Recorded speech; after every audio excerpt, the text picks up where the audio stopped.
Welcome to The Explainer. Today, we are tackling GDP. You hear that acronym thrown around all the time, right? On the news, by politicians. But what does it actually mean for a country's economy? Well, we're about to crack that code. So here's how we're going to break it all down. First, we'll get right to the heart of what GDP is actually counting. Then, we'll look at the 3 different ways economists can measure it. After that, we're going to zoom in on the most common method. And finally, we'll see how all the pieces fit together. Okay, let's start at square one with the big question. I mean, think about it. We're always hearing the economy is up or the economy is down. But how do you possibly take all the buying, selling, and creating that millions of people do every single day and boil it all down to just one number? Well, that's where gross domestic product, or GDP, comes in. You can think of it as the ultimate scorecard for a country's economic activity over a certain time. In a nutshell, it's trying to add up the value of everything that gets produced. And why do we care so much about production? Simple. It's not just some abstract number. It has a real impact on our lives.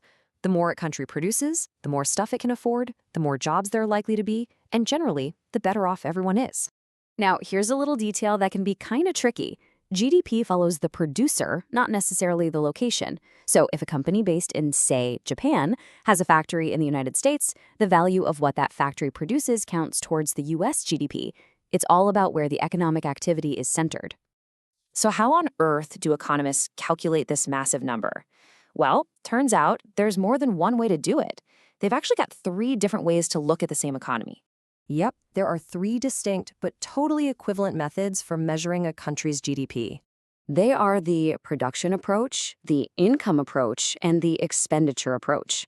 And here's the cool part. In a perfect world, all 3 should give you the exact same number. It's like looking at the same transaction from 3 different angles: what was made, what was earned, and what was spent. For this explainer, we're going to really dig into the production approach. Why? Because it uses this really smart concept called value added. This is the secret to counting everything just once without making a mess of the numbers. So what exactly is gross value added? It's just the new value that's created at each stage of production. For example, if a carpenter buys $100 worth of wood and turns it into a table they sell for $500, they've created $400 of value added. And this basic math applies to every business out there. You figure out the total value of what they produced. Then you subtract the cost of all the stuff they used up to make it. What's left over? That's their gross value added. Let's look at that first piece of the puzzle, output. This is pretty straightforward. It's the total value of all the goods and services a business or organization creates for someone else to use. But, not all output is the same. There's market output, which is stuff that's sold, like a new phone or a haircut. And then there's non-market output. Think about public schools or fire departments. They provide valuable services, but they're not sold in the traditional sense. Both still count. And get this, GDP even includes things people produce for themselves. So if a farmer grows vegetables and eats them with her family, instead of selling them, the value of those vegetables still gets counted. Same goes for a construction company that builds its own new headquarters. Okay, so the other side of the coin is intermediate consumption. This is basically all the raw materials and services that get completely used up in the production process. Things like flour for a bakery or electricity for a factory. What's not included here is the cost of big stuff like machines that last a long time. That wear and tear gets accounted for somewhere else. All right, so we've got our main building block, gross value added. Now for the fun part. Let's zoom out and see how that one concept builds up to the massive GDP number you hear on the news. And honestly, it's pretty simple. To get the country's GDP, you just add up the gross value added from every single producer in the economy. Then you just make one final adjustment for product taxes and any government subsidies. And that's it. That's the number. Which brings us right back to where we started. You can see here how the production approach is just one of 3 paths to the same destination.